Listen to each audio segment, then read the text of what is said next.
Welcome to The Explainer. Today, we're jumping into a partnership that didn't just define a marriage, it completely redefined science itself. And it all started right here, with this one powerful idea. A story about two incredible minds, a shared passion, and a single dream that would, quite literally, change the world.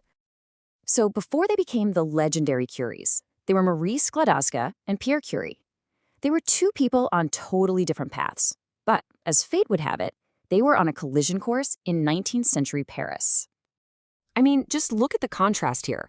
On one side, you've got Marie, this fiercely determined Polish student who had to fight just to get an education, finally making it to Paris in 1891. And on the other, there's Pierre, already a well-known physicist, but a total idealist, kind of indifferent to having a big career. So different, yet they shared this one all-consuming devotion to science. And the thing that would bring their worlds together wasn't some grand theory or shared discovery. Nope. It was something way more practical. Marie just needed a place to work. So a mutual friend suggested that maybe, just maybe, Pierre had some extra lab space. Well, that introduction led to a lot more than just a workbench. It kicked off one of the most famous courtships in the entire history of science. You know, the connection was instant, and it was deeply intellectual. Their courtship wasn't about romantic walks in the park. It was built on these intense, late-night talks about the symmetry of crystals and their shared ideals for humanity. It was a true meeting of the minds. And can you believe it? She almost left for good. She felt this incredible pull to go back to Poland and serve her country. But Pierre kept writing these heartfelt letters, pleading with her to come back to their shared scientific dream. And in the end, that's what convinced her to return to Paris, and to him. When they got married in July 1895, it really wasn't just a personal thing. This was the formal start of a scientific team-up that would make history. From that moment on, their whole life was just one big shared project. You can almost picture their notebooks sitting side by side on a dusty shelf. Their two distinct styles of handwriting filling the same page. Two minds, one problem.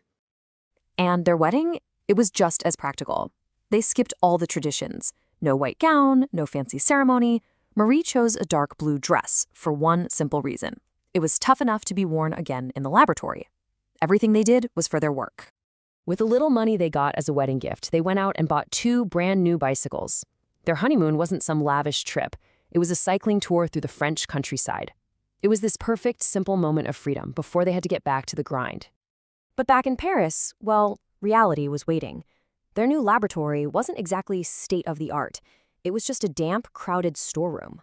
Please remember to subscribe to our channel and turn on the notification bell, share and like our videos. The information in the video is compiled from open sources. Thank you. Just let that sink in. A visiting chemist called it a cross between a stable and a potato shed.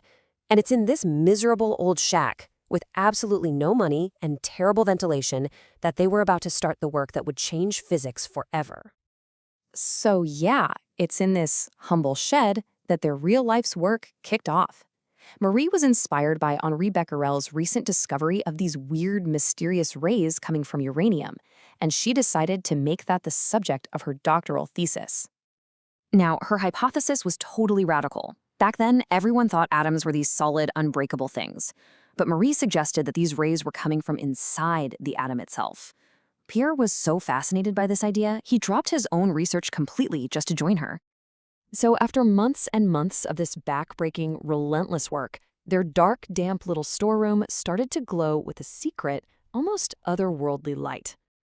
Can you just picture that? After all that grueling labor, walking into their dark shed at night and seeing these little vials, the fruits of their work, just glowing with this beautiful, magical light. This was their reward. They discovered a new element, radium. Working together, they had actually coined the term radioactivity, and they found not one, but two new elements, polonium, which Marie named for her beloved Poland, and of course, radium, the giver of light. And then in 1903, for their joint research, Marie and Pierre Curie were awarded the Nobel Prize in Physics. This made Marie the very first woman in history to ever receive one. What an achievement. Now, the Nobel Prize brought them worldwide fame, but it also completely shattered the quiet, isolated life they loved. They actually found all the attention to be a huge distraction from their work. And then, in 1906, tragedy struck. Pierre was killed in a street accident. Devastated but unbelievably resolute, Marie dedicated the rest of her life to continuing the work they had started together. She took over his professorship, becoming the first woman professor at the Sorbonne, and then she went on to win a second Nobel Prize, this time all on her own. Their story is, of course, one of profound, world-changing science. But at its heart, it's really the story of an inseparable partnership. A union so complete that for 11 years, they were almost never apart. That scientific dream they talked about, it didn't just come true. It literally laid the foundation for the modern world. Think about it. Nuclear energy, radiation therapies that save countless lives. Their legacy is truly all around us. Their story really makes you think.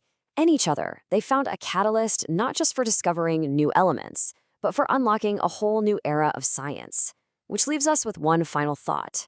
What was the true discovery that made everything else possible?